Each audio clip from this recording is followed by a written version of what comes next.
Bismillahirrahmanirrahim. Assalamualaikum warahmatullahi wabarakatuh. Alhamdulillahi wahdah. Wassalatu wassalamu ala man la nabiyya ba'dah. Wa ala alihi wa sahbihi wa man wala. Kaum muslimin dan muslimat yang dimuliakan Allah.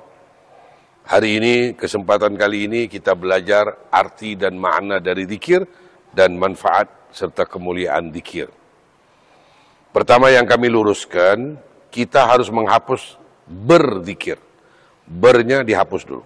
Supaya kita mengerti bahwa zikir itu bahasa Arab, bahasa Quran dan hadis.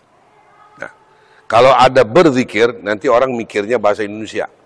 Jadi pengertiannya sempit, pemahamannya terbatas, karena berzikir menjadi satu perbuatan yang khusus. Nah, dia tidak begitu. Zikir kata lain bagi Al-Quran. Allah menyebut Al-Quran adalah zikir. Firman Allah Subhanahu wa taala, "Shad wal Qur'ani dzidzikir." Ada ayat yang lain, "Inna nahnu nazzalna dzikra wa inna lahu lahafizun."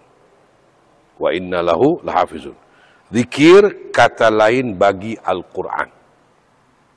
Zikir juga berarti fikir. Kata Allah Subhanahu wa taala dalam Quran, "Fadhkuruni adzkurkum." Ingatlah aku akan ingat kamu.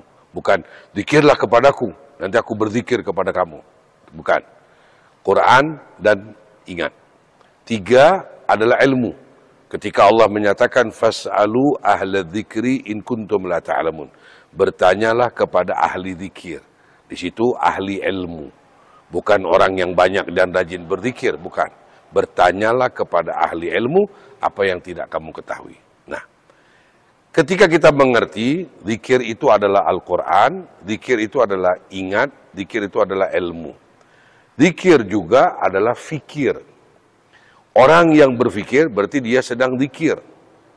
Apa yang dia fikirkan, itu yang akan dibahas kemudian. Berikutnya, zikir itu adalah obat penenang. Allah Subhanahu wa taala menyatakan, "Ala bidzikrillah tatma'innul qulub." Dengan zikir orang dapat ketenangan hati. Nah, jadi ini arti dari zikir. Zikir adalah Quran, zikir adalah ingat, zikir adalah fikir, zikir adalah ilmu, zikir adalah obat.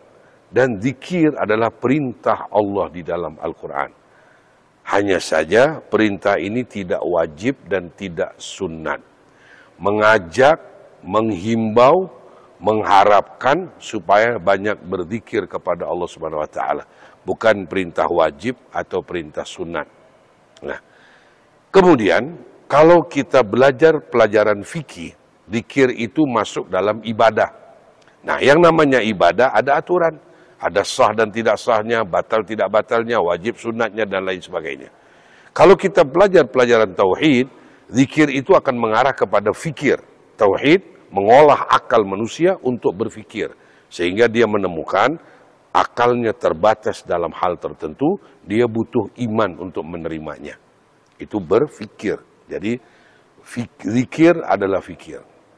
Nah, kalau dia belajar tasawuf, bagaimana ini zikir berfungsi untuk memberi ketenangan hati terlebih dahulu, membersihkan hati terlebih dahulu, memberi kekuatan hati terlebih dahulu, sebelum dia melangkah untuk hal-hal yang lain. Nah, apapun perbuatan dan ucapan itu bisa jadi zikir. Jika dilakukannya karena Allah, dilakukannya sesuai dengan ajaran Islam, dilakukannya sesuai dengan tuntunan Rasulullah SAW.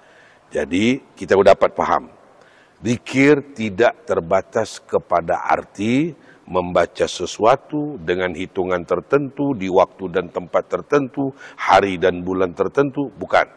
Tapi zikir adalah Quran, zikir adalah fikir, zikir adalah ingat, zikir adalah obat. Zikir adalah ilmu. Ketika ini semua yang kita lakukan, maka kita termasuk orang yang sedang zikir kepada Allah Subhanahu wa taala. Mudah-mudahan ada barokah dan manfaatnya. Dan bagi siapa yang ingin bertanya, boleh mengisi kolom komentar. Insya Allah akan kami respon secepatnya pada pertemuan berikutnya. Wal afu minkum. Wassalamualaikum warahmatullahi wabarakatuh.